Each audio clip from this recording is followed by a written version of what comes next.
É com grande prazer que damos início ao primeiro painel desta tarde. Flexibilidade e capacidade do SIM, armazenamento como ferramenta-chave para o futuro da operação do sistema elétrico.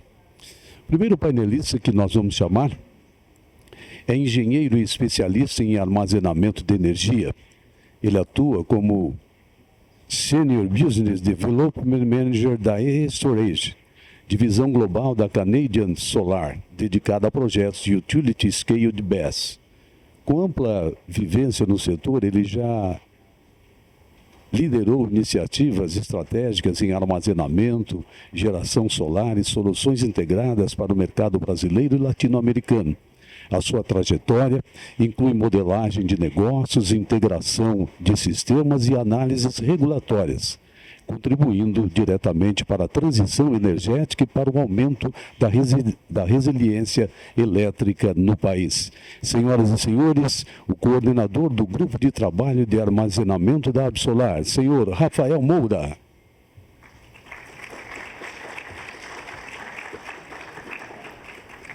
Outro painelista que estará conosco, engenheiro mecânico formado pela Universidade Federal de Santa Catarina, com especialização em gestão financeira pela Fundação Getúlio Vargas. É membro do Conselho da Absolar. Iniciou sua carreira na WEG em 2009 e desde 2012 atua na área de energia solar. Hoje lidera a diretoria de negócio solar, BESS e Building, conduzindo projetos estratégicos da empresa no Brasil e no exterior.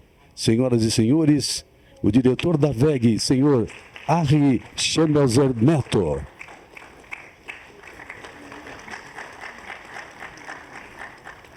Outro painelista, ele é responsável por estratégia, novos mercados e novos negócios na Sela, com forte atuação em iniciativas ligadas à transição energética.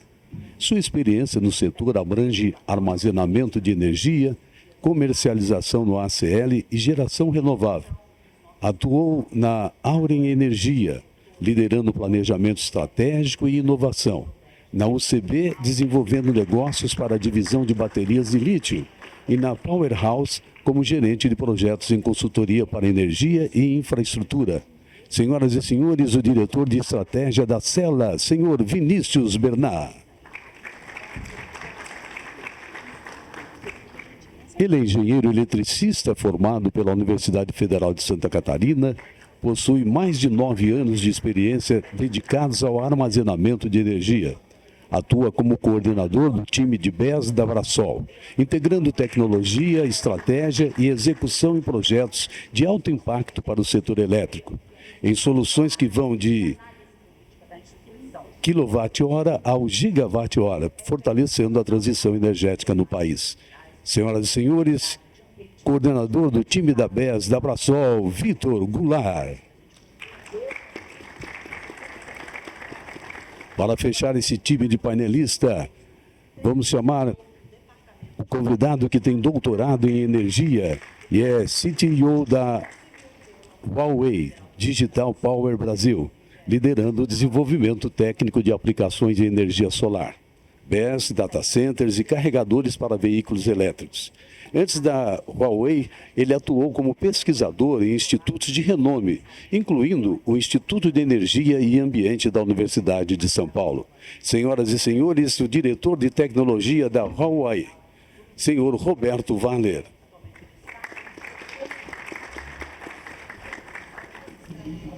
Obrigado a todos pela presença mais uma vez e eu passo a palavra para o coordenador do Grupo de Trabalho de Armazenamento da Absolar, senhor Rafael Moura.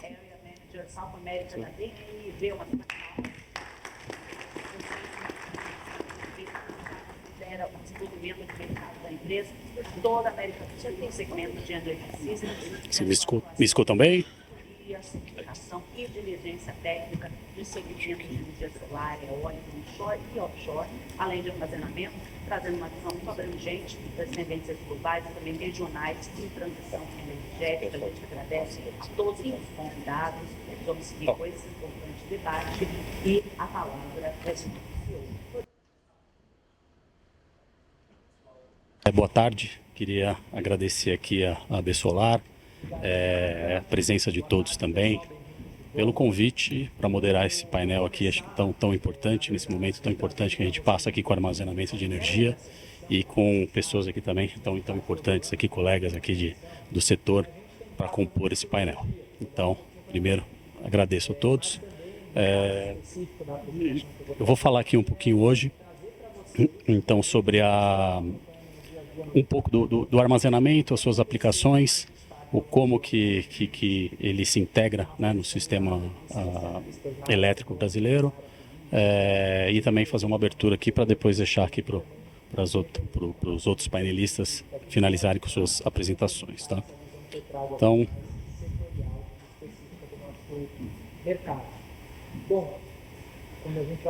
um pouquinho sobre a B-Solar, o grupo que hoje eu estou como coordenador do GT de armazenamento de energia. B-Solar, ela atua nos 26 estados, mais Distrito Federal, e com as pautas para avançar na energia solar fotovoltaica, desde faz muito tempo já, com armazenamento e o hidrogênio verde, né?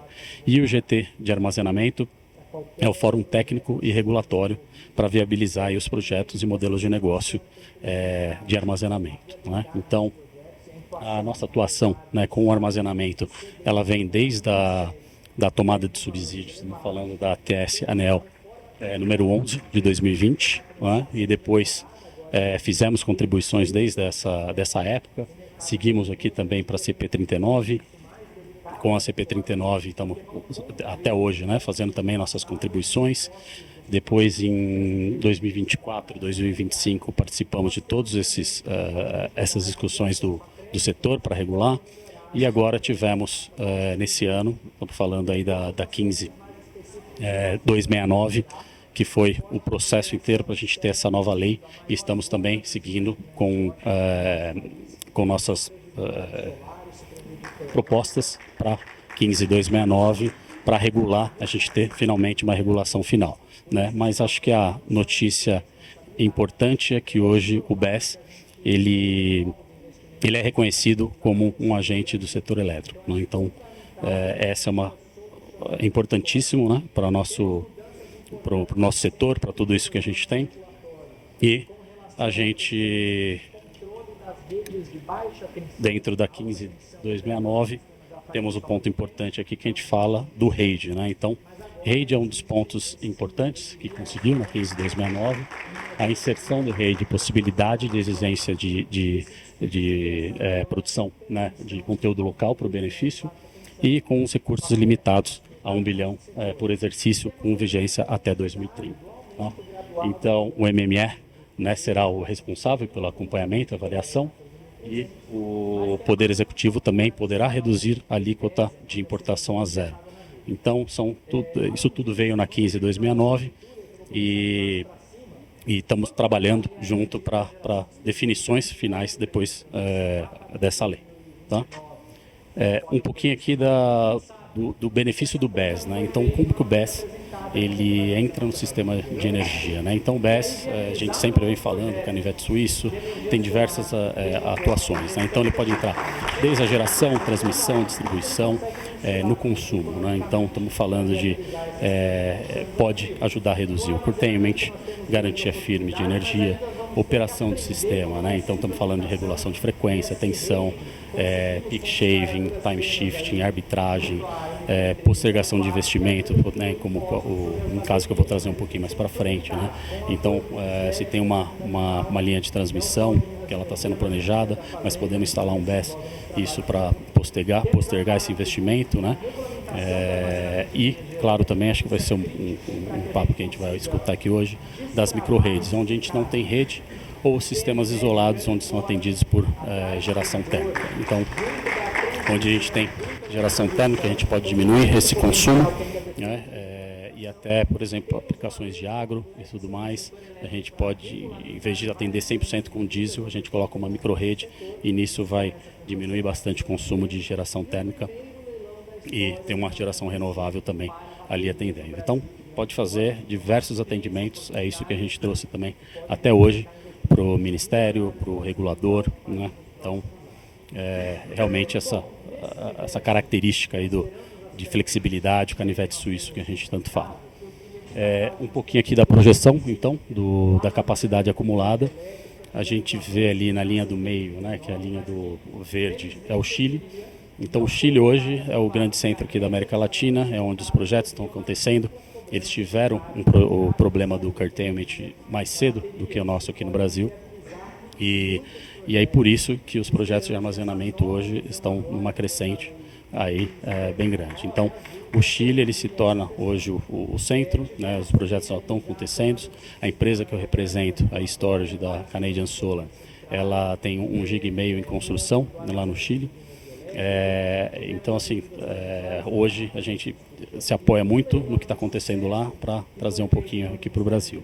E o Brasil ele vem atrás, um pouquinho depois, a gente está começando um pouco depois, mas pelo tamanho do nosso mercado, o tamanho do nosso setor elétrico, não tenho dúvida, e isso são números da Bloomberg, que vai ser um dos principais mercados, se não o principal, daqui a alguns anos para o setor de armazenamento de energia. Isso traduz um pouco também esse gráfico, né? A questão dos preços ponderados aí dos packs de baterias, né? Então a gente recebeu ontem esse gráfico, está atualizado, foi uma análise da Bloomberg e ele mostra que hoje a gente teve uma queda. Então a gente está falando que em 2010 hoje o preço está 7% desse preço que estava o PEC em 2010, né? Então segue muito essa queda que teve no solar, que a gente também viu, né? Então a gente está em preços bem interessantes, muito dele por conta da capacidade. Então a gente tem uma capacidade no mundo maior de produção do que a demanda, né? Então dentro de toda essa capacidade, muito puxado pelos carros elétricos também, esse mercado se mostra nessa queda de preço, né? E também escala, preços básicos, mas acho interessante comentar um pouco que a gente está falando em torno de $108 por quilowatt-hora.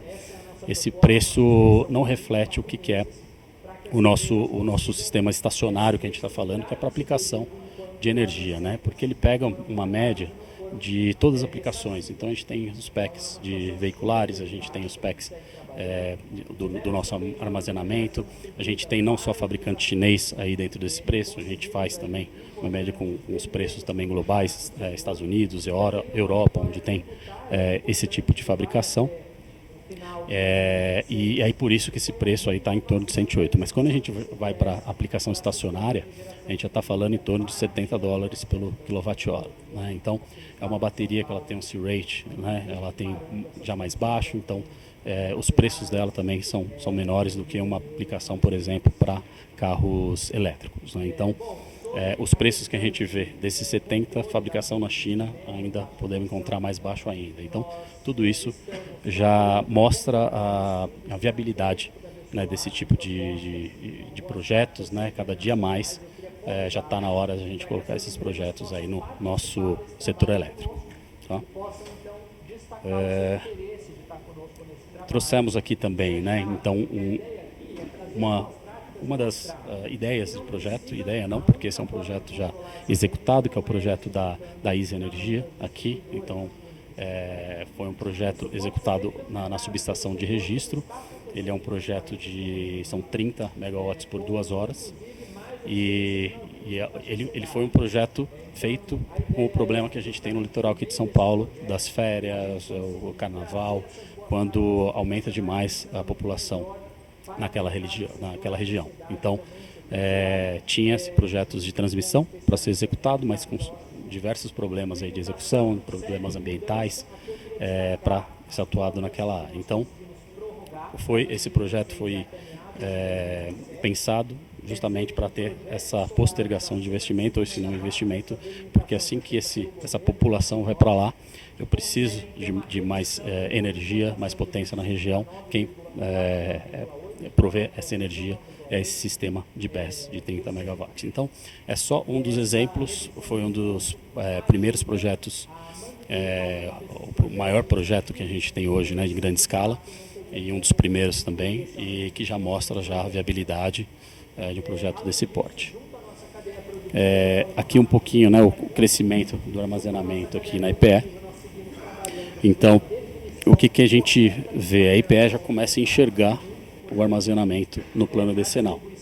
E isso é um ponto muito importante, né? Então a gente vê que tem esses 800, se não me engano, 800, né, megawatts, isso lá, em 2034, né, que a gente sabe que esse número é pequeno. Né? Esse número é pequeno, por quê? Porque a EPE também, ela tem, nas suas premissas, são prudentes, né? Considera uma regulação que hoje existe, considera diversos cenários na data de hoje. Então, como a gente está avançando uma regulação, está avançando isso, esse número tende a ser muito maior, como a gente viu naquele gráfico da Bloomberg. Né? Então, mas é importante já ver que a EPE já começa a analisar, já começa a colocar isso no plano decenal do estudo deles. Tá?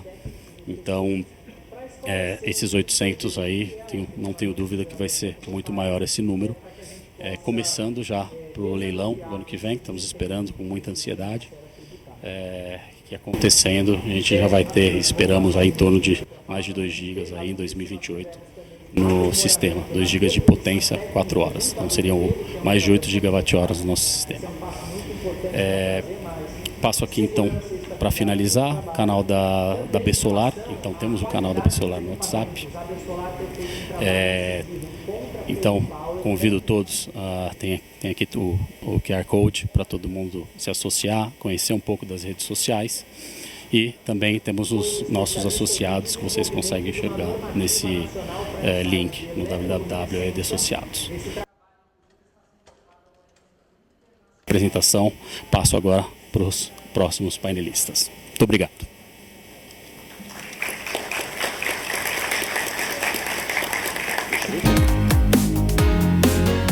Obrigado, Rafael. A seguir tem a palavra o diretor da WEG, senhor Harry Schmelzer.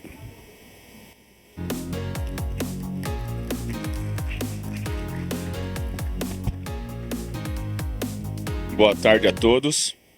Então eu trouxe uma apresentaçãozinha aqui para vocês que eu vou falar de 2 conceitos que é o que a gente está fazendo lá na WEG, né? Eu sou o Harry Schmelzer Neto, né? Eu estou com 3 diretorias, né? Solar, BES e Building. E o que eu vou mostrar para vocês é como é que a gente está integrando essas diretorias, né? Com 2 palavras aí, que é onde a gente está originando projetos agora, né? Nesse momento, que é microgrid e nanogrid, né? Eu vou mostrar para vocês cases de projetos que a gente fez nisso, para vocês entenderem o que a gente está trabalhando no Brasil, principalmente aí de BES antes de um leilão ou antes de uma mudança, e junto com o solar e essa mistura aí, e o nanogrid, que é a mistura aí de solar com automação residencial, que é a parte de building da WEG. É uma área que a gente vende, eu não sei se vocês conhecem essas outras áreas da WEG de materiais elétricos, né? Mas DPS, mini disjuntor, tomada, foi o que eu peguei, né? E daí a gente transformou numa coisa mais fancy, aí fizemos uma linha chamada WEG Home, trouxemos uma automação residencial e estamos integrando vários componentes elétricos junto com o solar, e eu vou mostrar um pouco disso tudo para vocês, tá bom? Então, rapidamente, né, para entrar na parte de microgrid, né, eu dou uma introduzida do que é um EPC. Né? Então, acho que vocês sabem bem, quem conhece a WEG no Brasil, o nosso posicionamento em solar, a gente é basicamente fabricante, distribuidor e EPCista. Né? O que nós vamos falar aqui é de EPC. Né? Então, o que é EPC? Né? EPC é Engineer, Procurement and Construction, né? É fazer tudo. A gente faz EPC para obras grandes, a gente não faz EPC para 1 mega, 2 mega, mas a gente faz EPC para 300 mega, 200 mega, estamos entregando agora uma obra de 450 mega. Então a gente faz obras grandes, a gente faz todo o projeto, né, entrega chave na mão. Então a gente faz o turnkey lump sum, que a gente chama, a gente não faz um EPC sem os equipamentos, né, a gente faz um EPC com tudo isso, né? Então a gente compra a curva A, né? Então mesmo não fabricando módulos, não fabricando toda a curva A, a gente compra, faz parte do nosso pacote, né? A curva B é tudo fabricação própria, né? A média tensão em si. Curva C, cabo, CFTV, cercamento, algumas é nossa, outras não. E todos os serviços, né? Então, pra vocês entenderem aí, a gente já entregou no Brasil mais de 250 projetos, somados aí 1.2 giga em EPC. Certo? Então vocês vejam que o nosso movimento em EPC, a gente está mudando o quê? A curva A, ao invés de ser módulo inversor estrutura, hoje é módulo inversor estrutura BES e EV Charge, e eu vou mostrar alguns modelos de microgrid para vocês entenderem o que eu estou falando. Tá? Então assim, O que é microgrid, para começar, né? Microgrid, pessoal, ou microredes, não é só o que talvez no passado se falava, aquelas aldeias isoladas lá na Amazônia. Tá? Microgrid, por definição, é qualquer sistema que tem mais de uma fonte de energia. Já é uma microrede ou um microgrid. Né? Então, Solar BESS é um microgrid, Solar EV Charge pode ser, porque ele é um carregador, né? Solar e gás, solar gerador a gás, bombando nos Estados Unidos, acabei de voltar de lá. Lá, só para vocês terem uma noção, o que mais se fala são microredes de gerador a gás com BESS. Para quê? Data center, não tem rede para data center. Então os caras estão fazendo microredes nos gasodutos do Texas para fazer microredes do data center. Botam gerador a gás e botam BESS para o pico. Né? Então isso é uma microrede, por exemplo, nos Estados Unidos. Né? Então, onde tudo tem aplicação de microredes, né? Agronegócio, todos esses eu vou mostrar um exemplo nosso no Brasil. Tá? Então, para vocês entenderem, a gente está atuando em tudo. Né? Então, agronegócio, comércio, existem microredes em comércio e indústria. Né? Indústria também, bastante. Né? Mobilidade elétrica, isso que eu vou mostrar para vocês onde é que está a conexão disso aí. Né? Claro, na área de energia, né? E com o solar, que é o que a gente tem mais experiência, tá bom?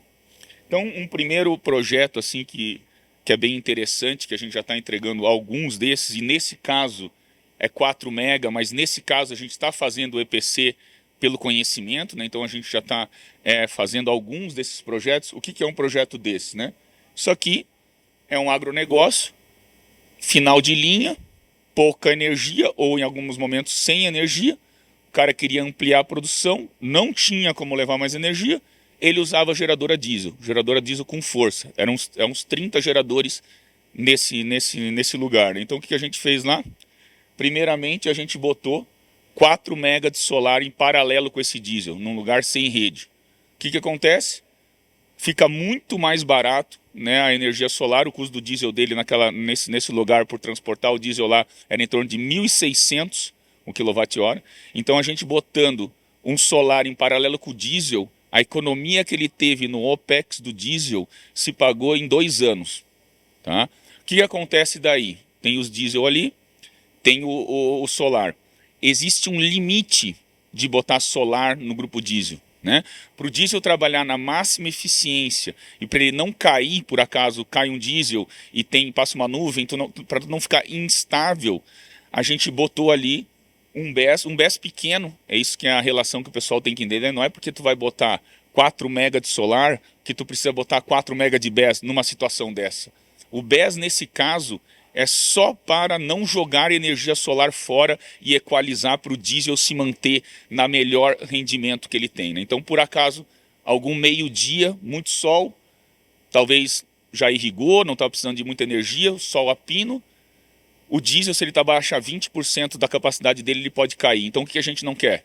Solar vai para cima, entrega um pouco a mais do que precisa, cai um diesel, depois religa. Então, o BESS, nesse caso, ele está sendo um sincronizador do negócio para manter o diesel nas máximas. Quando o solar passar, ele botar no BESS. Em outro momento, quando acabar o solar, ele descarrega. Então, é esse que é um sistema muito famoso lá fora, que nem eu estou te falando, falei para vocês.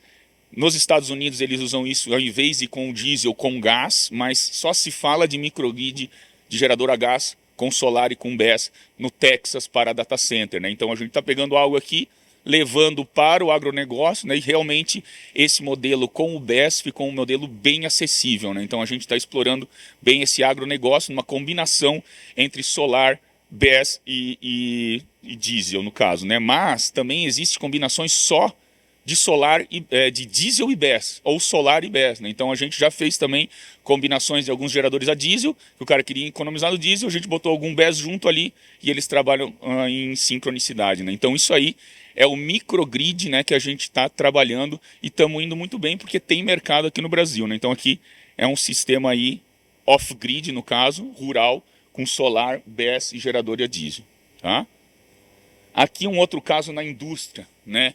Então isso aqui é uma mineradora, né? Uma mineradora que ele tinha cliente no limite de demanda contratada, então ele não podia botar mais, ele usava geradores para britadeira.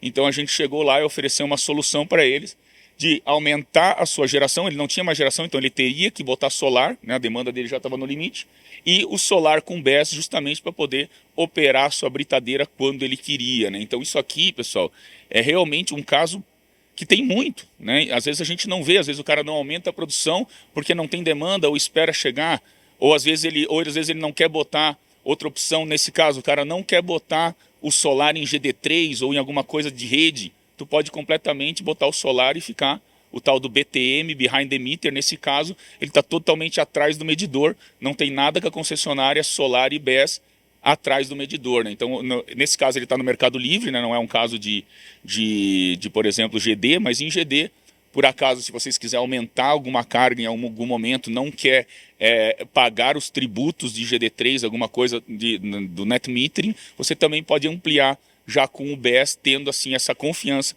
de uma geração adicional, né? Então, na indústria aí a gente está já se posicionando muito bem. Mineradora tem muito desses casos, porque mineradoras às vezes são longe aí dos centros de carga. Então isso foi um cliente nosso aí, de uma mineradora, tá? Indústria. Agora isso aqui talvez para quem não está muito no mercado de EV Charge, não conhece bem, mas essa solução é casada, tá, pessoal? Então eu não sei se vocês sabem da WEG, todas as áreas que a WEG tem, né? Mas a WEG tem um monte de áreas, né? Motor elétrico, transformador, mas tem a área de mobilidade elétrica também, que não está comigo, né? Mas a mobilidade elétrica, o que a WEG faz nisso? A WEG faz a tração elétrica do ônibus e as baterias do ônibus. Então a gente fornece toda a parte elétrica do ônibus. A Electra é um cliente muito grande nosso, tem vários ônibus entregues, e esse pessoal teve agora o problema de comprarem os ônibus e carregar os ônibus ao mesmo tempo, num horário talvez que, né, pare um pouco a rota, ou mais de uma vez, carregadores de carga rápida, e bateram com o problema de não ter demanda para o pico de carregamento, né? Então assim, beleza, a gente pode carregar 3 ônibus de uma vez, mas se vir os 7 ônibus, o que acontece? Não tem rede. Qual que é a solução? BESS, né? Então aqui a gente botou uma solução que o BESS realmente, né, eles queriam ampliar o carregamento, a gente fez uma micro-rede aqui de solar, um pouco de solar, que ele quis um carport, mas também o ponto principal aqui é trabalhar em pico, né? Então o que a gente falaria? Aumento de demanda de energia sazonal, né? Então principalmente a mobilidade, mas isso vai acontecer em tudo, né, pessoal? Quando vocês forem ver aqui no São Paulo, tudo indica que não vai dar para botar um monte de EV Charge nos apartamentos, vocês vão ter centrais de carregamento. É isso que parece que vai acontecer aqui, né? Essas centrais de carregamento, eles não vão contratar para o pico. Eles vão ter uma demanda contratada e eles vão casar isso com o BESS para, beleza, carrega o BESS de madrugada ou carrega o carro de madrugada, mas essa carregamento, demanda, energia é o BESS que soluciona. Então, o EV Charge, quando ele realmente tomar tração e está tomando, vamos pensar daqui a 3, 4 anos, muito carro elétrico, sem dúvida, em todos os lugares que tiver bastante EV Charge pela galera e carregar bastante ao mesmo tempo, para o pico será usado bateria, né? Então essa venda também é casada. Claro que um carregador de corrente alternada normal, né, esses pequenos que vem com o carro, talvez dê para controlar, mas quando a gente vai falar de carga rápida, que carrega rápido, que usa muita energia ao mesmo tempo, mais de um ao mesmo lugar, sem dúvida vai ter algum problema com o transformador ou com pico de carregamento, né? E para não ter isso, o BESS também é uma solução. Estamos vendendo já para garagens de ônibus, tá? Outra solução no comércio, né? Cliente nosso aí de hotel, né? Uma solução daí padrão, né? Mas esse cara aí já tinha um carport lá atrás, um EV Charge, e ele realmente queria ficar independente. A gente fez as contas lá para ele. Ele não estava ainda ele não tinha ainda migrado para hora ponta fora ponta. Ele fez a conta de migrar para ponta fora ponta se ele botasse um BESS. E também quando cai a energia, ele não quer o diesel, né? Não quer, até que ele é renovável. Então para carregar o carro elétrico, né? Em termos de não com diesel no caso. Então aqui ele simplesmente só sincronizou solar e EV Charge bateria num hotel, né? Então isso aqui é um case aí, vamos, tradicional, né? Talvez não é tão, vamos dizer, o payback tão atrativo, talvez um pouco mais de ESG, nesse caso o BESS, né? Mas nos outros casos ali, realmente aí é uma solução, certo? E aqui, né, que é um padrão aí que a gente falou, que o pessoal sempre vê isso como sistemas isolados ou micro-redes, né, ainda tem um grande mercado no país, né, vocês sabem muito bem, aí existem vários gigas, né, de aldeias que estão a diesel, toda a parte amazônica do país aqui. Nós, inclusive, fechamos uma micro-rede aí, vai ser uma das maiores do mundo, saiu nos jornais aí um projeto de Fernando de Noronha, né? Então a gente fechou, não está nesse slide, mas porque foi divulgado agora há pouco, mas a gente fechou um projeto aí em Fernando de Noronha. Não sei se vocês conhecem como é que é a ilha de Fernando de Noronha, mas a ilha de Fernando de Noronha ela é completamente abastecida por diesel, né? Uma ilha a 400 quilômetros da costa, então o diesel custa caro para chegar até lá. A gente já tinha feito 2 usinas solares lá de pequeno porte, e nesse caso agora a gente fechou realmente uma usina grande, para Noronha é grande, 20 mega, com 60 mega de BESS, então a ilha vai ficar completamente renovável, vai ser 100% solar e BESS, o diesel vai ficar como backup, vai ser o maior microgrid do mundo, né? Um projeto grande, projeto de centenas de milhões, então foi um projeto emblemático para nós, saiu no Valor Econômico esses dias. Não atualizei aqui, mas é um exemplo de sistemas isolados, né, que também é um tipo de, né, funcionalidade do BESS, nesse caso da transição energética. A gente também tem, né, um que o pessoal não anda falando muito, mas a WEG tem, esse aqui é um projeto engenheirado, é um produto de dupla conversão, né? Então o que é? Isso é um negócio que quando eu estava no solar e não estava com cadeira de BESS, eu vi que o pessoal não entende muito disso, tá, pessoal? Isso aqui é um ponto que eu acho que 80% das pessoas aqui não vão saber dessa informação, tá? Qual que é o negócio? Se tu pega um BESS normal, CNI, ou de 1 mega, de 5 mega, que você compre em qualquer lugar, quando cair a energia, ele vai cair. E tu vai ter que ligar. Ele não vai ligar automático sem cair. Ou tu vai ter que estar programado para cair. Isso às vezes o pessoal acha que não acontece, mas acontece. O BESS não é um no-break. Pro BESS cair a energia, ele reconhecer que caiu e não deixar nem piscar, ele tem que ter um STS, que é um negócio estático, que faz isso ir direto. Mas mesmo indo direto, ele dá uma piscadinha. Tá? Então só para vocês ter noção, que às vezes vende um negócio, não vai parar, não. Para. É que nem um gerador a diesel, para ele não parar, ele tem que ter um no-break junto. Esse tipo de combinação no BESS também é assim, tá? O que é esse produto aqui? Esse produto é um BESS, mas ele tem que ser diferente no unifilar dele, tá? Ele tem que passar toda a carga pelo BESS, mas esse produto aqui a gente chama lá da WEG de no-breakão, né? Que é um no-break grande, né? E ele realmente é um produto engenheirado, a gente já vendeu para a Klabin, a gente já vendeu para a Nissin, é um produto que a gente está vendendo, é um produto realmente feito para aquela indústria, ele vai depois da subestação, e esse aí realmente é para empresas que se der uma piscada, o prejuízo é muito grande, né? Que tipo de empresas são essas? Trifilação da WEG tem, porque trifilação endurece, tu perde. Miojo da Nissin, miojo, se tu dá uma piscada, também endurece, tu perde.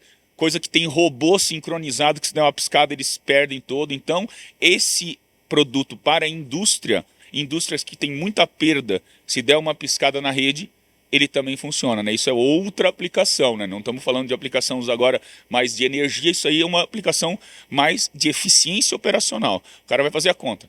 Se parar, eu perco 2 milhões. Quanto custa? Para uma vez por ano? Essa é a conta que fazem nessa aplicação, tá? Então a gente está, acho que sozinho nesse mercado, porque é um mercado engenheirado, a gente fabrica no Brasil, e se precisa fabricar, e é um mercado que realmente tem muita aderência, tem vários nichos que uma piscada é problema, entendeu? Alumínio, tem muita coisa que tem que estudar, né? Isso os integradores que estão pegando, mas eu sei que no caso que está aqui ali a Nissin, hoje realmente japonesa já vai botar em todas as plantas dela essa solução. Então só para vocês entenderem algumas soluções. Então, que nem eu estava falando para vocês, né? A gente tem nossos integradores, né, WEG, que vendem a nossa solução na ponta, né, são exclusivos e tudo mais, e está ali, né, a solução de microgrid que eles estão oferecendo agora, né, com BESS, fotovoltaico, controle de energia, EPC e V-Charge. A gente botou frotas, que é onde a gente está mais vendendo, e daí a gente tem aqui desse lado também, que eu vou mostrar para vocês, que a gente está chamando de nanogrid, né, que seria tudo isso que a gente falou, mas dentro da sua casa, integrando mais coisa, né. Então, só para vocês entenderem, né, tudo que a gente quer integrar no nanogrid, né? Isso aí daí é o residencial ali, o cara, em vez de lutar por preço, trazer outras soluções, né? Então o que a gente tem aqui do pacote VEG, né? Então, o pacote VEG a gente tem câmeras, controle de acesso, sensor em janelas e portas, interruptor touch, né? Isso aí é muito interessante, isso totalmente é uma tendência, né? Tu tem interruptor touch na tua casa conectado no Wi-Fi, né? Então a gente tem uma automação residencial também. O que é uma automação residencial? É um hub que ele conecta todos os teus controles remotos num lugar só, todas as tuas todos os teus plugs num lugar só, que tu controla tudo no teu celular e tudo na Alexa, né? Eu chego na minha casa, só falo Alexa, liga o Spotify, liga o ar-condicionado, é tudo automatizado, né? E o que a gente está fazendo aqui? O aplicativo VEG Home ele vai juntar todas as coisas da tua casa, segurança, conforto e eficiência, com a energia da sua casa, né? Tanto com o solar, o BESS e o EV Charge. E até para acoplar tudo isso, a gente está lançando agora um produto revolucionário para o nanogrid, né? Que o que tem tudo dentro daquilo ali? Aquilo ali é um inversor de frequência solar, um inversor híbrido, fala com BESS, e um EV Charge. E ainda é um EV Charge de dupla conversão. O que é isso? Vai do teu carro para a rede e da rede para o teu carro, né? Fazendo você poder usar seu carro como bateria, né? Então é só para vocês entenderem o que está vindo para o futuro no residencial, né? Falei para vocês o microgrid, CNI, o pessoal grande, todo mundo com a sua própria usina, trocando energia com a rede. Eu produzo ou consumo, eu não dependo da rede, a rede é backup, vamos vender depois. Isso está vindo para casa, vai ser a mesma coisa. Tu vai carregar o teu carro num horário barato em algum lugar, quando tu chegar na tua casa, se a energia estiver cara, tu vai vender a energia do teu carro para a rede. E essa integração de eficiência da sua casa com o teu carro, com o solar e com a bateria, é o que a VEG aí está trazendo nessa diretoria, unindo essas coisas, tá, pessoal? Fui bem breve tudo, mas eu quis dar uma visão geral, que eu sei que se a gente falar de leilão, a VEG sem dúvida quer entrar com muita agressividade no leilão, mas é algo ainda que vai ser lá para frente, né? Eu quis mostrar para vocês o que está acontecendo agora, tá? Então, era o que eu queria passar para vocês, aí tá também o meu Instagram, meu contato aí, se precisar, é isso. Valeu? Obrigado.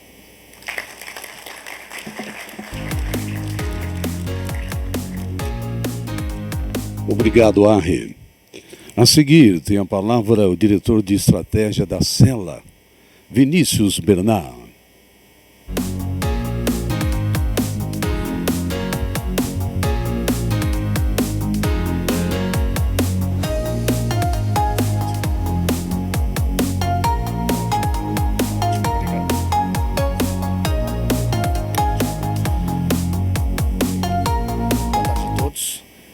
Primeiro, uma honra estar junto de tão excelentes painelistas comigo e com um público tão maravilhoso aqui para discutir esse tema tão importante para o setor elétrico. Eu vou pular minha apresentação porque já foi feito de uma maneira muito boa pelo nosso host logo no começo. Vou falar rapidamente só sobre quem é a Cela para situar a gente. Eu quero falar um pouco hoje sobre o porquê que o sistema precisa de baterias para funcionar no longo prazo.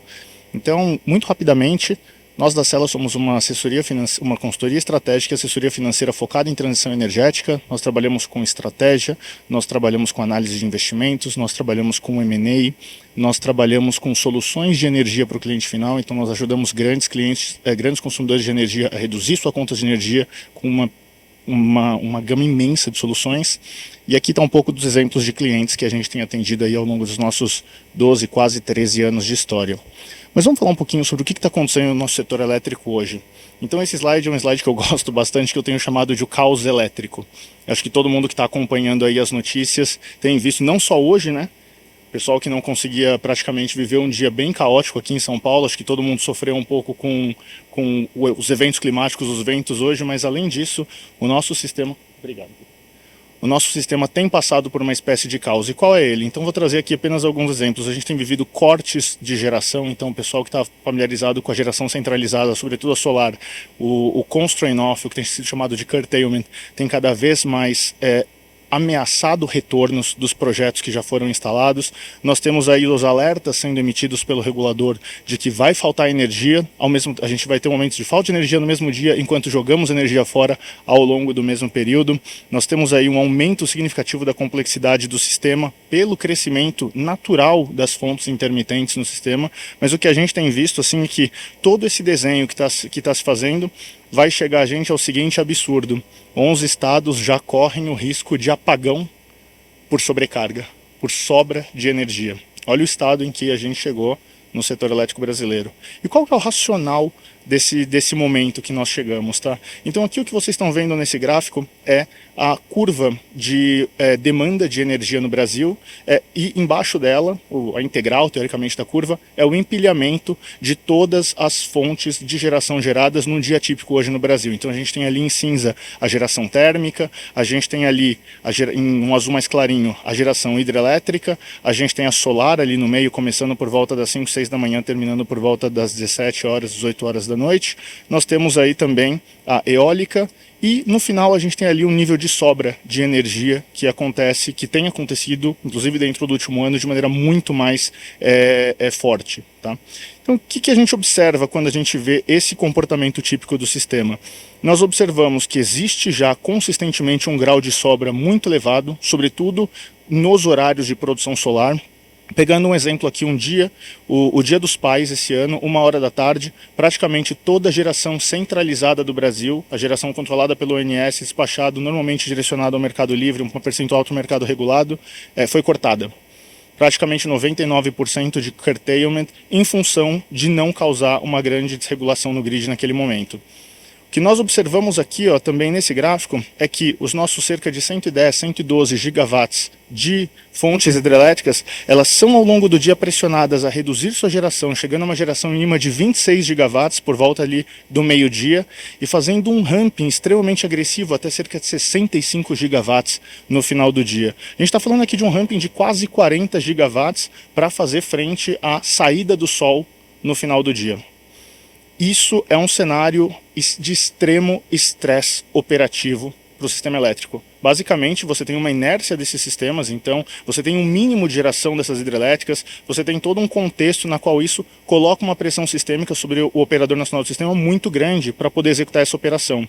Fazer um ramping nesse nível das hidrelétricas desotimiza a operação hidrelétrica e tem um limite do quanto é possível ser feito. A gente não consegue subir esses 30 para 60, para 70, para 80, simplesmente porque a gente eventualmente vai precisar no futuro. Então nós estamos esbarrando nos limites técnicos que o nosso sistema consegue lidar com esse acréscimo, esse crescimento da intermitência no sistema. E para frente, a tendência é ficar um pouco pior.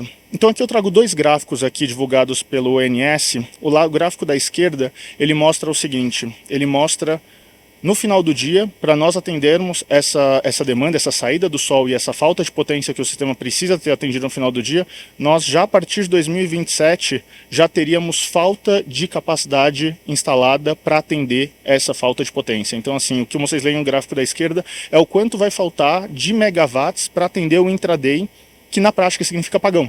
Então, se não tivermos essa estrutura adicionada, teríamos teoricamente apagão nesses dias. E o gráfico da direita, ele mostra o seguinte, ele mostra em 2028 qual que é a expectativa do operador do sistema de quanto de energia vai ser jogada fora, em média, por hora, por causa desse excesso de geração no meio do dia e dessa falta no final do dia. Então, se a gente olhar 2028, a gente está dizendo que no mesmo dia a gente pode precisar ligar térmica, hidrelétrica ou potencialmente uso de baterias para entregar 5 gigawatts de potência das 6 às 8, 6 às 9 da noite, mas nesse mesmo dia a gente pode ter jogado 35 GB de energia ali entre as 8, 9 horas da manhã até as 3 da tarde. Então é um cenário de bastante estresse operativo que tende a piorar nos próximos poucos anos. E o que o sistema precisa para fazer frente a isso? Duas coisas. Um lado, flexibilidade operativa, a gente precisa ter mais fontes despacháveis ou tornar a intermitência mais despachável pela adição de recursos que tragam essa capacidade para o sistema. E por outro lado, a gente precisa que o lado da demanda, o lado do consumidor, responda a sinais de quando ele deveria eventualmente consumir mais ou consumir menos em função da necessidade do sistema, que a gente chama de resposta da demanda. Ambos os pontos, a bateria tem um papel fundamental para executar. Eu vou focar aqui um pouco mais na parte da flexibilidade operativa das fontes despacháveis. Acho que aqui é o ponto que mais pega, onde o armazenamento tem um papel urgente a atuar no nosso sistema.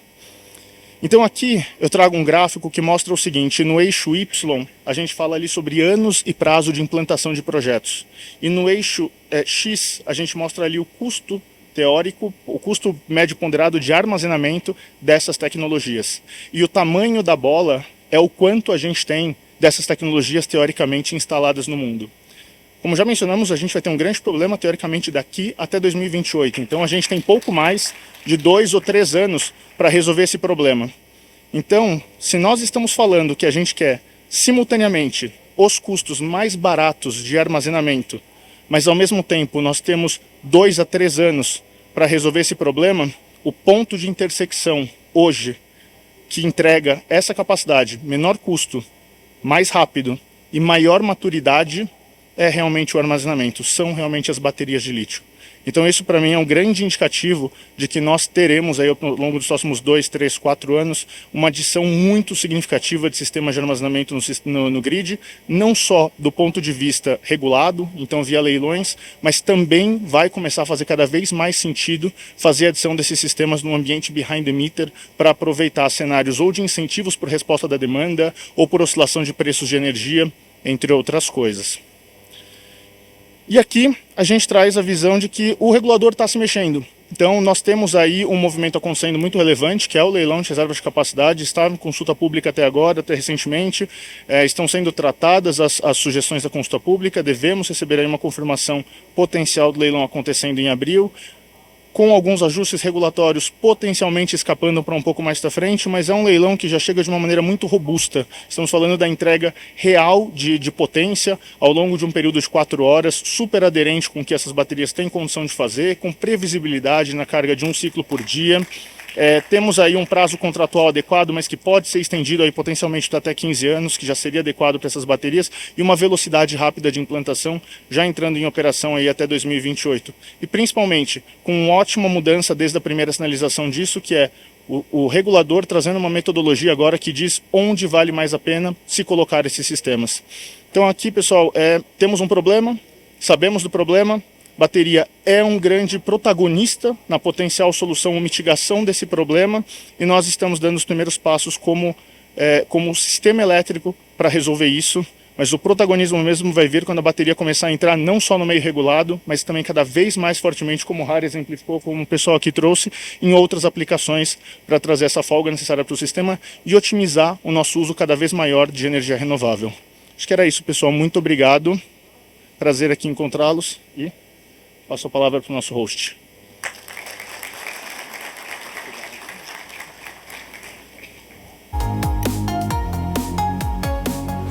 Obrigado, Vinícius.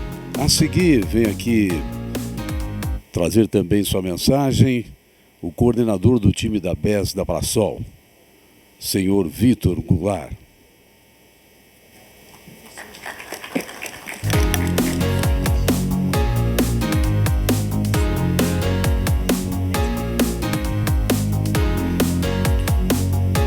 Pessoal, tudo bem? Primeiramente, cumprimentar aqui os meus colegas, que também muitos deles são amigos, muita coisa a gente já passou junto, vários deles, inclusive, já tivemos parceria, já tivemos trabalhando junto, então é um prazer enorme estar aqui. E eu acho que a minha mensagem ela vai muito na linha do que o pessoal trouxe, não quero chover no molhado aqui, porque muita coisa vocês já estão por dentro do que está acontecendo e muita coisa o pessoal já trouxe aqui também. E começo a mensagem inicial, na verdade, falando que eu posso trazer quantos dados forem aqui, mas eu acho que o mais importante aqui, o que mais me fez pensar hoje foi... Eu sou de Florianópolis, né? Cheguei em São Paulo aqui ontem, e desde hoje de manhã até a hora que eu cheguei aqui, em 3 lugares diferentes, em 3 situações, eu passei por 3 apagões de energia. Então é uma coisa que é o dia a dia de quem vive aqui, só que...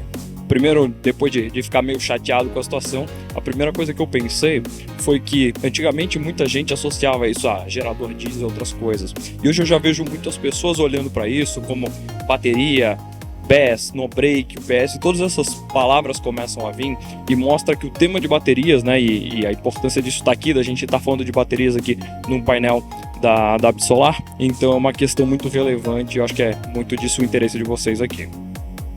Então, sendo muito breve aqui no que eu tenho para falar, acho que falar um pouquinho da Brasol, porque eu acho que muitos de vocês devem pensar na Brasol como uma empresa de energia solar, né, muito forte no GD, E a mensagem aqui é um pouco diferente, porque na ideia de diversificar um pouco a atuação, a Brasol tem sócios como BlackRock, Siemens, 150 ativos já de solar em operação, a gente vem trazendo soluções diferentes. E o motivo da gente ter fundado a nossa vertical de baterias é justamente essa crescente, né, que o pessoal trouxe com dados tão relevantes aqui.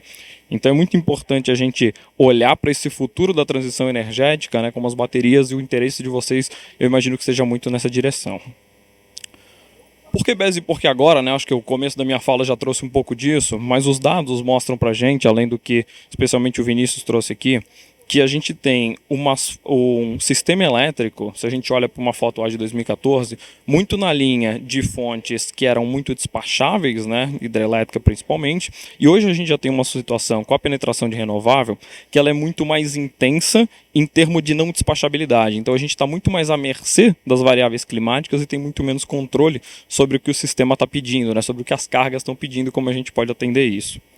Quando a gente olha para uma foto de 2050, a situação tende a piorar ainda mais. A gente está falando de uma despachabilidade de aproximadamente 48%, se a gente não tomar grandes ações por isso, e isso traria problemas, né, como a ordem de grandeza do corteamento subindo, instabilidade no sistema, né, a flexibilidade toda é afetada de maneira muito relevante.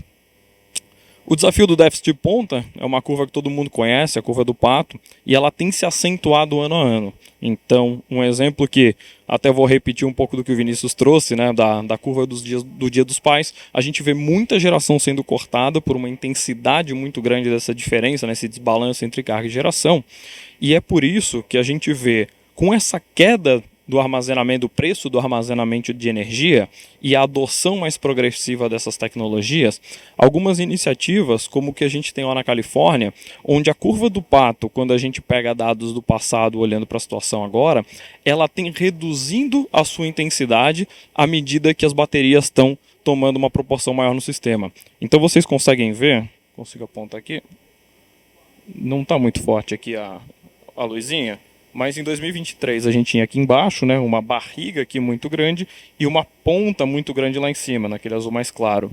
Quando a gente olha para uma situação de 2024, já apenas um ano depois, com um pouco mais de bateria no sistema, a gente já vê uma suavização desse vale aqui e uma suavização do pico. Então a gente caminha cada vez mais para um sistema mais equilibrado.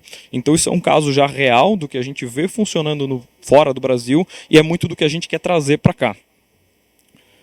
A situação que a gente tem para resolver, ela é uma situação muito de grande porte, né, para que a gente tenha uma efetividade muito grande nos investimentos e no que a gente quer resolver.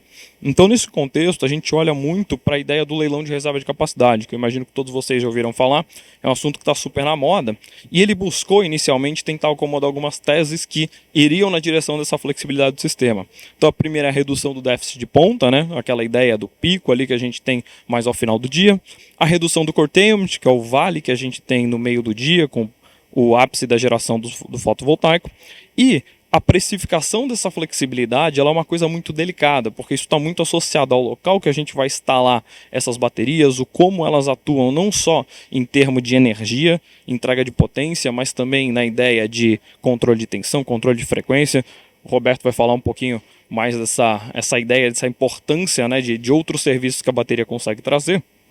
E pensando nessa estratégia toda, a gente começou a desenvolver ali na Brasol os nossos projetos para o leilão, pensando muito em atender todas essas possibilidades do que o sistema precisaria. Então não são projetos só para agora, são projetos para o futuro, porque a gente vê esses problemas caminhando para uma solução com baterias e a gente está se antevendo a isso. Então o método que a gente usou lá foi basicamente começar a identificar os pontos de conexão nessas duas teses, estar próximo das cargas, estar próximo da geração, para que a gente conseguisse então, através de campanhas fundiárias super intensas, construir o desenvolvimento de pacotes de projeto que vão atender a toda essa possibilidade que a gente tem de conexão. A gente viu um leilão que teve uma reviravolta muito grande, né, onde muito se falava sobre atendimento dos déficits de ponta nas cargas ali na região sul e sudeste e de repente foi muito numa direção de atender o curtailment, o déficit de geração com mais inércia real no nordeste do Brasil, e foi por isso que a gente então olhou para o nosso pipeline, né, o nosso portfólio de projetos, e começou a desenvolver cada vez mais projetos pensando na colocalização deles com os geradores.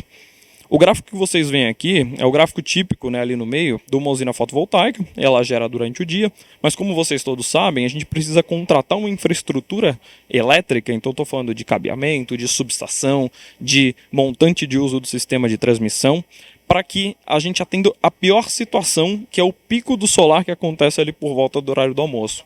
No restante do dia, essas usinas elas estão praticamente ociosas. A gente tem toda aquela infraestrutura que foi investida, sem nenhum ativo para que despache energia.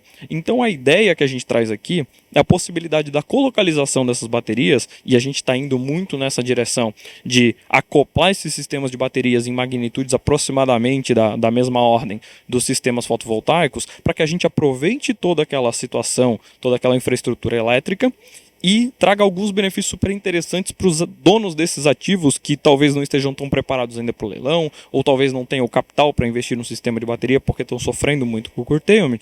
E a ideia é que a gente consegue então começar a mitigar esse curtailment, porque o gerador que tiver uma bateria dentro do seu quintal, ele passa a conseguir armazenar aquilo ao longo do dia, né? Naquele momento que ele seria cortado, ele tem uma prioridade para não ser cortado e armazenar a energia ali mesmo dentro do próprio terreno dele. A gente consegue otimizar muito a questão da contratação do MUST, né, ou do MUST, onde a gente não precisa de nova conexão elétrica e não precisa de novo pagamento à transmissora, né, a gente consegue abraçar tudo isso com a mesma contratação. A gente consegue aproveitar toda a infra de conexão, então uma infra, né, como eu falei, ela está ociosa, então isso é uma vantagem super interessante da não necessidade desse investimento.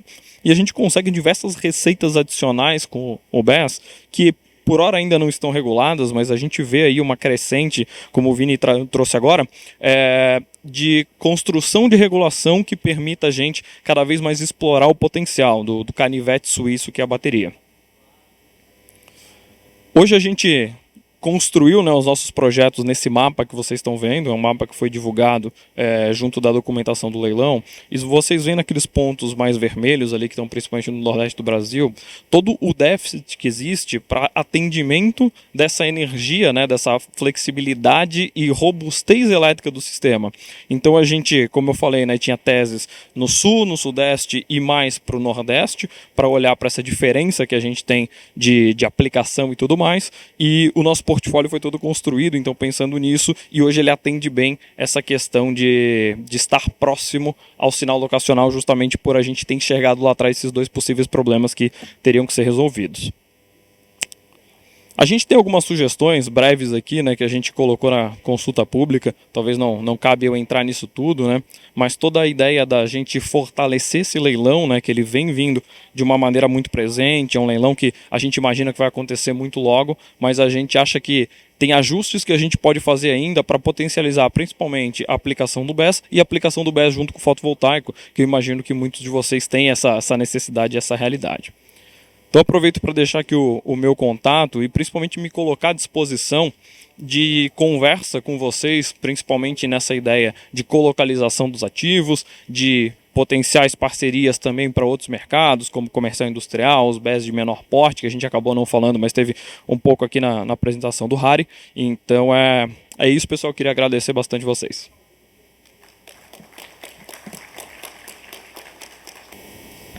Valeu, Vitor. Muito obrigado. A seguir, para encerrar este momento aqui dessas preleções e depois partirmos para o debate, vem aqui transmitir também a sua mensagem, falar um pouquinho da empresa, o diretor de tecnologia da Huawei, senhor Roberto Valer.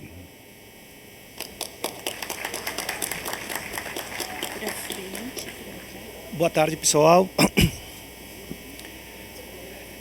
Sobrou para mim um pouquinho, talvez, o tema mais técnico, né? Vou evitar, né, cair esse vício que eu tenho de tentar ensinar todas essas coisas. Mas o tema principal aqui é como que a bateria entra e dá flexibilidade para o sistema elétrico nacional. Bem brevemente, vou até pular esta parte, né? Só queria falar que eu represento hoje a Huawei, né? A Huawei Digital Power. É uma unidade de negócios dentro da Huawei. A Huawei é hoje uma das maiores empresas de tecnologia do mundo, número 1 em aplicação de patentes entre todas as empresas do mundo, número 6 entre todas as empresas do mundo em investimentos de P&D, e todo esse background, né, todo esse investimento em tecnologia se vê refletido em todas as áreas que a gente atua. Então a gente é uma das empresas mais fortes do setor de telecomunicação, A gente é uma das empresas mais fortes do setor de armazenamento de dados em nuvem e hoje a gente também é uma das empresas mais fortes no setor de energias renováveis, principalmente quando a gente trabalha nestas 4 áreas. Solar, maior fabricante de impressores no mundo, por mais de 10 anos consecutivos. Bom, enquanto volta a minha apresentação, a gente hoje é o maior fornecedor de soluções de baterias aqui no Brasil, de armazenamento, na parte de baterias estacionárias. Trabalhamos com a data center e hoje a gente está trabalhando também com a parte de carregadores veiculares. Pessoal, um ponto importante, que armazenamento hoje, todo mundo chama que é um canivete suíço, mas a gente tem que entender quais são as limitações do armazenamento, tá? Eu falo muito que o armazenamento é como um pato. Ele pode voar, nadar e caminhar, mas às vezes não faz essa função tão dedicada como outras soluções. Ao mesmo tempo, o armazenamento se comporta mais como um velocista que como um maratonista.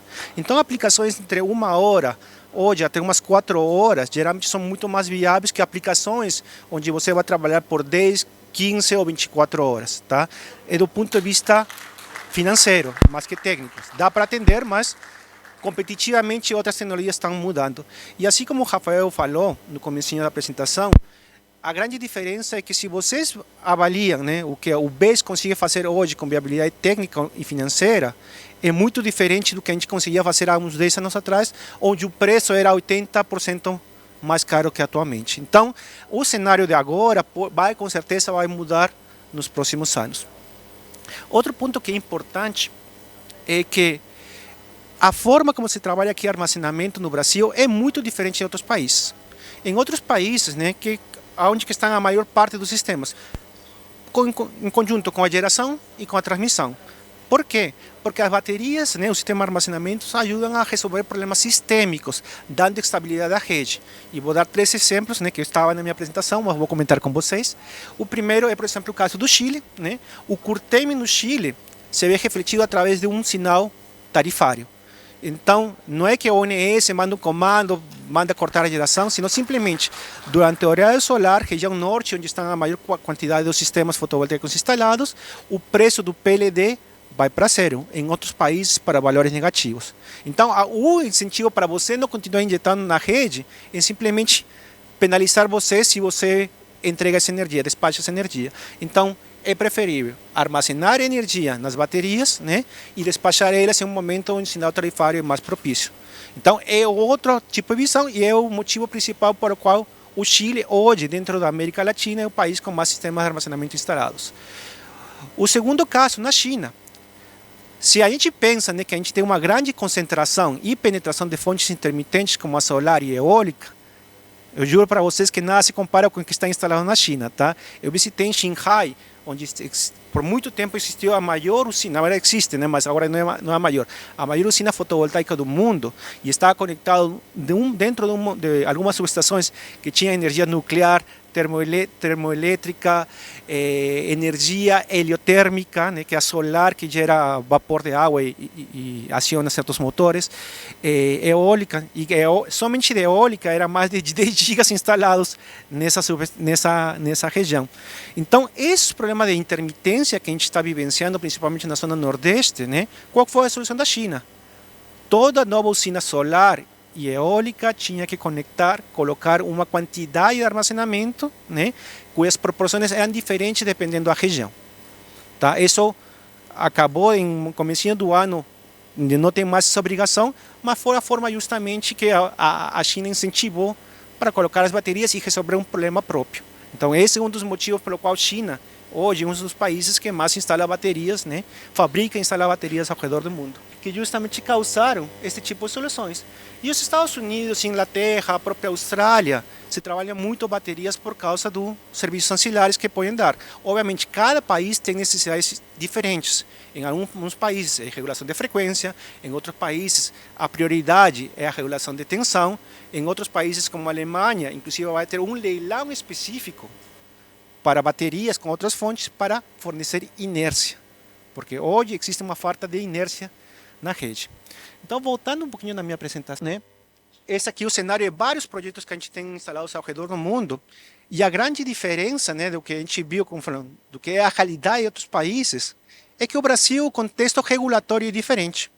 Então, o que a Huawei fez quando a gente entendeu este panorama é justamente isso. Primeiro, trabalhar ativamente na regulação. A gente fez várias visitas ao redor do mundo, né, com participação do Ministério de Minas e Energia, incluindo o ministro, pessoal da ONS, pessoal da ANEEL, pessoal da EPE, né, justamente para mostrar outro tipo de experiência que estão sendo utilizadas, né. E a gente vem trabalhando justamente nisso, né. Hoje, esses mais de 200 megawatts hora que a gente tinha, na verdade, é o número do começo do ano, no final do ano, provavelmente na próxima apresentação que eu fizer, né, no comecinho do ano que vem, a gente vai ter mais que duplicado esse número, tá? E a gente aposta muito nos projetos que são C&I. C&I é o comercial industrial, onde justamente como o Harry mencionou, o cliente tem uma necessidade diferente. Primeiro, o grupo A4 verde, né? Em muitos estados você te paga uma tarifa muito maior no ponta que no fora ponta. O cliente se desliga se desliga virtualmente da rede, gera energia com gerador diesel porque para ele é muito mais barato. A mesma função pode ser feita com armazenamento. Mas também tem outras funções, né? Como justamente qualidade de energia e a função do backup, né? Não vou explorar mais esses pontos porque o Harry explicou muito bem. Existe um backup que é feito através de uma UPS. Existem backups quando o tempo de computação não é, pode ser até 20 milissegundos, né? Mais que 20 milissegundos, pode ser feito através simplesmente com essas baterias. O segundo ponto que a gente trabalha muito são os sistemas isolados, né? Então tem vários locais que não estão somente na Amazônia. O Harry também falou, por exemplo, do projeto de Fernando Noronha, que hoje são atendidos através de geração a diesel. Isso custa, né, bastante, porque todo mundo paga essa conta de combustível, e através de parcerias, né, que a gente fez, por exemplo, no CGPAL, no CISOL, Luz para Todos, a gente está levando essas soluções justamente para estes locais. A gente, por exemplo, tem um caso muito interessante aqui, né, que é não está vendo aqui, mas é a segunda foto embaixo, que é um hotel lá em Autazes, no Amazonas, que já substituiu praticamente o diesel que tinha lá por um sistema solar fotovoltaico, tá? É solar e baterias, tá? E isso sem necessidade de um subsídio especial, a conta fecha para eles. E o último ponto, né, também a gente vem trabalhando, a gente enxergou que aqui em São Paulo temos uma deficiência da infraestrutura elétrica para poder carregar vários ônibus ao mesmo tempo. O Harry também explicou esse tema. E então a gente cooperou com a prefeitura, levamos eles para a China, mostramos nossos casos de experiência e hoje temos um memorando de entendimento para colocar baterias junto com carregadores veiculares de grande porte e dar essa potência extra para que mais ônibus sejam carregados ao mesmo tempo. Então, esse é o grande diferencial da Huawei. A gente enxerga um problema, traz todo o nosso conhecimento e adaptamos ao contexto do país onde a gente trabalha. Bom, isso aqui vocês já sabem, existem várias formas de aplicar as baterias, não vou entrar agora nesse quesito, mas eu queria falar justamente desse ponto aqui, né? Tanto o Vinícius como o Victor falaram da curva do pato, tá? Não vou explicar mais, mas tem 3 pontos aí que são importantes. O que interessa como resolver a curva do pato são a pança, o tamanho do pescoço e a inclinação do pescoço. Tá? E para cada uma dessas coisas existem diversas estratégias que cada país tem que assumir, porque você pode reduzir a pancinha, você pode reduzir o tamanho do pescoço e você pode, com algumas estratégias também, a inclinação do pescoço, que é a famosa rampa que hoje as elétricas talvez não vão conseguir atender daqui a pouco. Mas o outro problema, e esse aqui é o gráfico mais explicativo que eu já achei sobre o curtailment, né, que é outro problema que a gente vê bastante, é que vocês veem que tem uma barra laranja, que é justamente o energético que acontece nos finais de semana, né? E tem umas barrinhas azuis e verdes, que são de confiabilidade, tanto externa como da própria subestação, né? O CNF e o REL. Quando a gente pensa em dimensionar um projeto para resolver este problema aqui, né? A gente tem que pensar que talvez a gente vai conseguir capturar tranquilamente o que é do dia a dia, né? Fazer uma linha, vou fazer aqui. Fazendo um dimensionamento para esta parte aqui, mas dificilmente a gente vai conseguir calcular todo o que acontece no sábado e domingo, porque é muito grande e especificamente em um dia. Mas baterias também têm outra função, de não somente fazer arbitragem, que é justamente a função de grid forming que eu queria comentar. Porque, afinal, esse problema de confiabilidade é um problema de falta de inércia. Fontes intermitentes como a solar e eólica, inclusive as baterias, quando trabalham de modo grid following, elas não oferecem inércia para os sistemas como uma fonte nuclear, uma fonte térmica, uma fonte hidroelétrica. Então, simplesmente a capacidade de grid forming do PCS, não é da bateria, é do inversor da bateria, é, dentro do algoritmo que ele tem, emular a capacidade de uma máquina síncrona para entregar inércia sintética. Então, simplesmente, né, se a rede cair, ele tem que contribuir com potência ativa ou reativa para restabelecer a rede onde ele está conectada. E nesse sentido, a gente vê muito legal, né, esse trabalho que foi feito pela EPE e a ONS, que simula muito os estudos que eles já fizeram justamente para saber aonde vão ser colocados esses compensadores síncronos, de estabelecer os dois critérios, né? A gente tem um critério da corrente curto-circuito, né, que avalia justamente a contribuição de uma fonte intermitente em relação a toda uma subestação, e o critério do MSSIR, né, que é o Multiple Fit Short Circuit Current, que basicamente analisa não somente a subestação, mas o contexto das subestações que estão ao redor. E baseado nesses critérios, né, a gente já tinha visto este gráfico no Parpel do ano passado, né? O EPE criou o que a gente conhece como o bônus locacional. Então, nesses locais que estão mais de vermelho, laranja escuro e laranja claro, são locais onde os Bs estão sendo incentivados dentro das regras do leilão de reserva de capacidade para ganhar um incentivo no ranqueamento. Não na bonificação final, mas no ranqueamento dos projetos. E isso está sendo analisado por todos os investidores. E o ponto também que é muita discussão, que teve muita discussão, né? E aqui vou para a reta final da minha apresentação, é que quando a gente fala de grid forming, o grid forming é como se fosse um nome comercial de uma série de tecnologias. E cada país tem requisitos diferentes dessa tecnologia grid forming baseadas nas necessidades sistêmicas. Então, por exemplo, se a gente vê a Austrália, é muito justamente a regulação de tensão. Se a gente vê, por exemplo, a Alemanha, que é a última dessas apresentações, é a parte inércia. Se a gente vê Inglaterra, que é uma ilha que tem uma grande penetração de fonte eólica, é regulação de frequência. Então, cada país coloca requisitos diferentes. O que a ONS fez foi, justamente, fez 2 workshops, chamou praticamente todos os grandes fornecedores que têm atuação aqui no Brasil, né? E viu quais são as capacidades que cada um pode oferecer e qual seria o aumento do CAPEX que esta tecnologia pode fazer.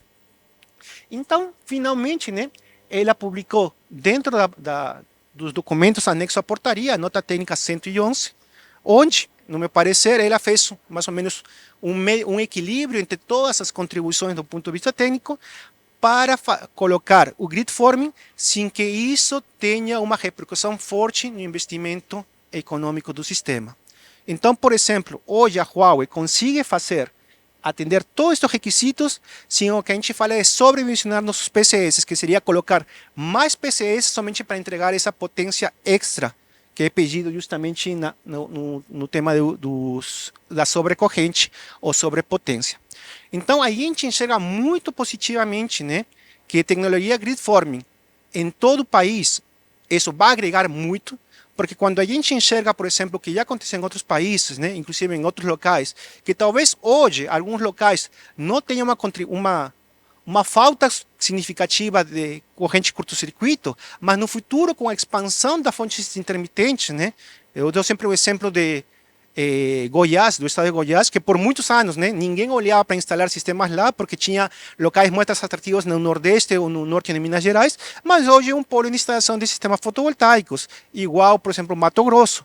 Então, talvez nesses locais hoje, a gente não tenha esse problema sistêmicos, mas vamos ter. Então, ter baterias grid forming em todo o país, pelo menos do ponto de vista Huawei, é positivo. E isso também significa, né, o que aconteceu na experiência do Chile. O Chile é hoje o país com uma maior quantidade, né, de sistemas de armazenamento instalados, são praticamente mais de 2 gigawatts operativos, até 6 gigawatts hora, né, para ser instalado nos próximos anos, mas infelizmente quando aconteceu o apagão neste ano, as baterias não conseguiram fazer nada porque não estavam desenhadas ou preparadas para este tipo de aplicações. Pessoal, essa era aqui bem brevemente toda a minha contribuição. Fica aqui meu contato para quem quiser conversar comigo depois dessa apresentação. Muito obrigado.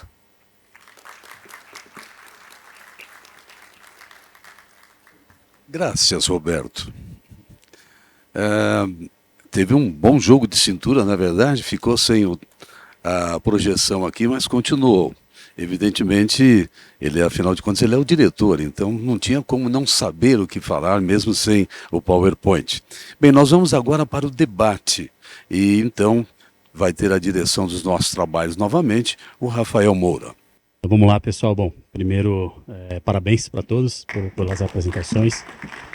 Acho que a gente conseguiu passar um pouco de todas as áreas aqui, né? Falamos da microrede, passamos também do CNI, falamos bastante do LRCAP, da importância do gridform, né? Então, acho que a gente conseguiu passar todo o assunto aqui para a plateia. Então, parabéns para todos. Tá? Então, peguei um pouco apanhado aqui das perguntas que eu recebi. Dei uma modificada aqui e vou passando um pouquinho para cada um. Espero que a gente tenha tempo que todos falem. Tá? Então, bom, Vinícius, primeiro também, parabéns pela apresentação. Acho que você mostrou de forma bem didática, né, aquela questão do problema de potência que a gente vai ter nos próximos anos no país e como que o BESS ele faz parte de toda essa solução. Né? Então, a gente vê aplicações do BESS, transmissão, geração, microredes, o BESS distribuído, e assim como geração distribuída hoje, né, de fotovoltaica, ela é maior do que a geração centralizada. Né? Você entende que o BESS distribuído também pode ser maior aqui no país? Essa é uma excelente pergunta, Rafa, obrigado por ela. Eu não só acredito, como eu sou um ferrenho defensor da visão do armazenamento espalhado de forma distribuída no sistema. O BESS, num desenho de LRCAP, onde a gente coloca grandes sistemas próximo à geração, tende, a certo ponto, a ser quase uma ação de emergência, na minha humilde opinião aqui. O BESS ele apresenta uma série de benefícios para as unidades consumidoras que, bom, não preciso falar nada, vocês viram o que aconteceu aqui ao longo da apresentação do próprio Roberto, né? Então, o BESS já está entrando, inclusive a bateria, de modo geral, já está entrando, inclusive, numa série de aplicações muito distribuídas. Então, houve um estudo recentemente realizado pela Greener, onde eles disseram que no ano passado cerca de 4 ou 5% de todos os projetos de geração distribuída já foram colocados com BESS, com baterias, né, atreladas a esses sistemas. Justamente, e a experiência que eu tive de interagir com alguns desses players que tomaram a decisão de colocar bateria, era também pela adição do conforto energético, de fato. É o fato de eu ter um sistema, a decisão não foi necessariamente 100% econômica. Nas contas que a Cela tem feito, a gente vê uma queda de TIR, uma TIR média Brasil na casa de 20 e poucos, quase 30% para os sistemas, mesmo no atual contexto da Lei 14.300. A gente vê uma queda de cerca de 8 a 9% na TIR médio quando você adiciona BESS, mas o que você adiciona de conforto energético para o cliente é extremamente grande. Não oscila a energia, não queima os aparelhos, é uma qualidade muito grande. Então, assim, eu realmente acredito, eu acho que um mundo como que o Harry colocou lá na frente, um mundo mais integrado, um mundo com mais inteligência no uso da energia, com mais resposta da demanda, é justamente o que a gente precisa. Então, eu acredito realmente que o BESS pode, talvez no momento inicial, acelerar via o mundo regulado, via mais urgente, mas tem todo o potencial de ser um novo elemento na residência e na vida das pessoas, otimizando com o carregamento dos veículos e tudo mais. Legal. Não, muito bom. Um pouco na mesma linha, né? Então, Harry, a gente vê que a WEG então, tem diversos tipos de aplicações já em operação, que mostra já a flexibilidade do armazenamento já posto em prova aqui no país. Né? No curto e médio prazo, qual que você entende que serão as maiores aplicações para BESS no Brasil e como que a WEG está se preparando para 2026? Legal, então eu realmente acredito nisso que eu mostrei ali, né? A gente está apostando naquelas situações ali, né? Principalmente indústria que quer aumentar a demanda, botar um solar e BESS, o EV Charge, né? Então a gente, indo também respondendo a pergunta anterior, né? A nossa aposta é total em GD, né? Não que GC não, mas eu acho que é bem parecido com o solar, né? Leilão 2014, puxa o negócio, quando fecha a conta todo mundo entra. E o que eu acredito muito agora, curto prazo, é entender a tecnologia, o pessoal saber vender, porque nós estamos na mesma situação de 2018 em solar, um payback aí de entre 6 a 9 anos, não sendo genérico para cima, né? É onde começa, né? E talvez a bateria não precise chegar a 3, 4, 2, porque ela tem várias outras funções. Então ele não tira outra multa ali. E um pouco ali na frente, o que eu acho que vai acontecer, que é o que acontece lá fora, né?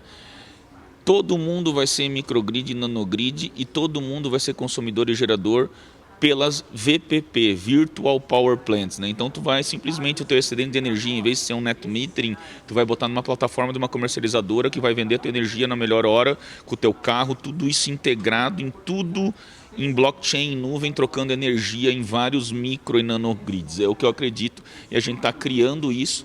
Não que a gente não vai se posicionar muito fortemente para o leilão, porque para nós também a gente quer levar uma boa parte, não só para aprender, mas para se posicionar. Mas a gente acredita realmente em microgrid e nanogrid, tudo distribuído e integrado, a ONS também junto nessa, sabendo onde despacha, onde não despacha, tudo integrado em termos de todo mundo gerando e consumindo, mesmo alguém que não tem solar em casa, tendo um carro elétrico e um inversor V2V, ele pode participar disso aí tudo. Então essa é a nossa... Muito bom. E acho que pega um pouco, fala um pouco também no início dessa questão da educação do mercado, né? Que é muito tem que importante. saber vender, né? O cara chega lá num lugar e só fala assim, é backup. Só para backup, ele, cai aí, deu uma piscada e atrapalhou o evento, não. Agora, se for um frigorífico, ele vai perder a carne, ele pode migrar para ponta fora a ponta e ainda paga reativo, se ele bota tudo na conta, mas alguém tem que saber botar isso na conta. É isso que a gente está tentando treinar o pessoal para fazer, né? Que antes no solar, né, a gente falava o solar, quando começou o solar lá atrás, agora eu não vou ficar sem luz, né? E era o contrário, não, espera, vai chegar a bateria. Não, né? Mas o melhor é que agora, Exato. Combinado, é isso aí. E aí às vezes o cara assim, eu não quero entrar mais, GD3, não fecha a conta e tal.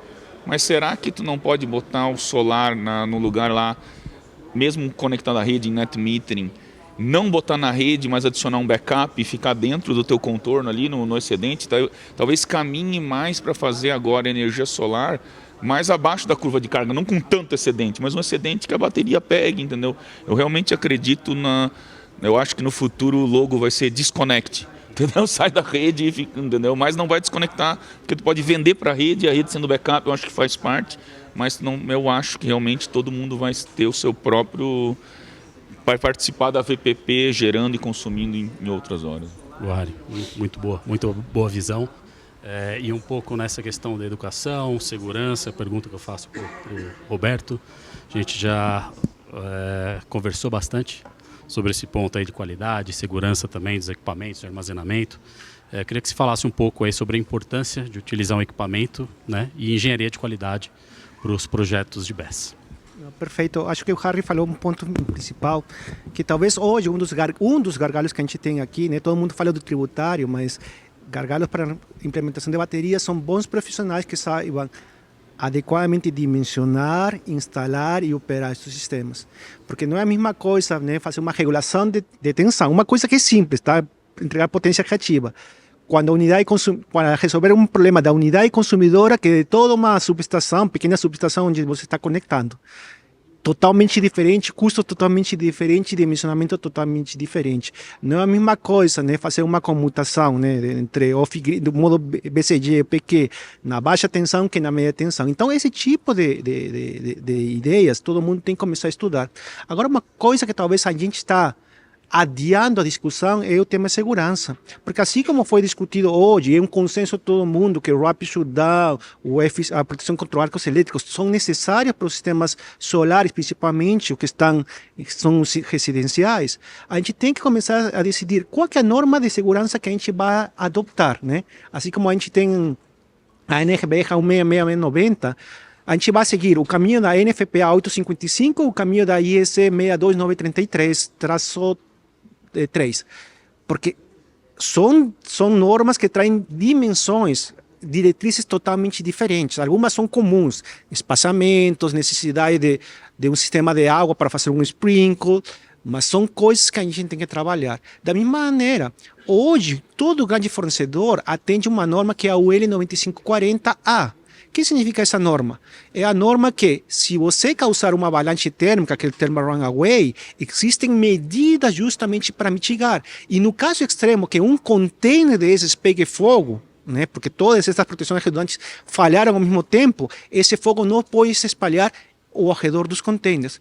Por que a gente não está discutindo isso já com uma maior maturidade? Por que a gente não está exigindo que todos os grandes fabricantes mostrem que os produtos com essa certificação cheguem aqui no Brasil? Porque, novamente, bateria é uma tecnologia muito linda, é uma tecnologia consolidada, mas a gente tem que adaptar ao contexto brasileiro. Assim como aconteceu fenômenos como o do alagamento no Rio Grande do Sul, que ninguém previa, né? E ainda bem que muitos dos inversores se comportaram da maneira correta. Como que se comportariam as baterias nesse contexto? Como se comportariam as baterias em caso de um incêndio que for por fontes externas? Então, é necessário essa discussão, tanto no setor residencial, comercial industrial e principalmente, né, no de grande escala. Ótimo, por isso a importância sempre, né? Equipamentos de qualidade, fornecedores de qualidade. Então, muito bom, Roberto. Agora, a apresentação aqui do Vitor, sei que foi focado em LRCAP, mas vou fugir um pouco do LRCAP aqui para você e falar um pouco dos sistemas de Senai, que eu sei que a Brasol também tem atuado bem forte aí no sistema, né? Nesse mercado, Vitor, qual que tem sido a maior dificuldade hoje para a conversão de um projeto de BESS? Ótima pergunta, Rafa. Bem essa questão, a gente está muito focado no LRCAP, né? Uma coisa muito iminente, mas assim como todas as empresas, a gente tem que diversificar o nosso portfólio. E a gente olha muito pro CNI, nessa tese que todo mundo já trouxe aqui, de trazer um pouco mais de independência energética para aquele consumidor que tem o problema da qualidade de energia ou do reativo de qualquer coisa, mas também muito numa ótica de economia, né? Às vezes é muito difícil a gente quebrar aquela barreira do sistema que ele dá um prejuízo, entre aspas, para o cliente, porque ele traz um benefício técnico que talvez não seja o suficiente. Se ele é um frigorífico, ele é uma fábrica, principalmente no setor alimentício, tem muito problema com isso, e ele tem perdas que superam o custo, né, e trazem um payback interessante, isso já é uma barreira mais fácil de ser vencida. Mas a partir do momento que o cara ele tem aquela necessidade por uma questão técnica, mas não é um prejuízo e tudo mais, a gente tem que ir para um viés um pouco mais financeiro, de dar um desconto para aquela unidade consumidora. Então isso está muito associado ao spread tarifário que a gente consegue, né, através da diferença de ponto fora ponta que o Harry trouxe mais cedo, e o de driver da gente conseguir com que esse desconto ele se concretize é principalmente o CAPEX do equipamento. A gente tem ainda um investimento que, embora a gente tenha trazido dados aqui, que é 8 a 10 vezes menor do que 8, 10 anos atrás, a gente ainda tem um CAPEX que dificilmente vai fazer com que isso seja viável em uma unidade consumidora, por exemplo, em São Paulo, ou no Rio Grande do Sul, Santa Catarina, aqui toda a região sul e sudeste, para arbitragem de energia. Quando a gente olha para uma redução de preço, que provavelmente vai vir muito com essa penetração maior de veículo elétrico, de leilão de reserva de capacidade e todo esse ecossistema que puxa uma redução do preço do lítio, do preço da instalação e tudo mais, aí a gente vai muito numa direção onde esse preço vai viabilizar a instalação do sistema, fazer arbitragem tarifária e, consequentemente, trazer outros benefícios técnicos. Somando a isso, ainda tem uma questão da desconfiança técnica. É muito do que o solar sofreu lá atrás, de um desconhecimento tanto da força de venda, né, que ainda não está tão capacitada, a força de instalação, que talvez não tenha o argumento para trazer aquela importância do aspecto de segurança e tudo mais, e botar um produto com uma instalação de qualidade. Isso também ainda é uma barreira, mas o mercado tem se capacitado. Vocês aqui que são do solar e estão ouvindo esse painel nosso são um grande exemplo de quem quer ouvir mais sobre isso, quer entrar de cabeça no tema e quer fazer um mercado cada vez mais seguro, com produto de qualidade, mas também que traga um benefício financeiro para o cliente. Ótimo, Vitor. Acho que me mandaram a mensagem aqui que o nosso tempo acabou, infelizmente. Acho que a gente poderia passar horas aqui discutindo esses assuntos, mas eu quero agradecer a todos aqui pelos painéis, excelentes exposições, e a todos aqui por nos acompanhar. Muito obrigado, pessoal. Boa tarde.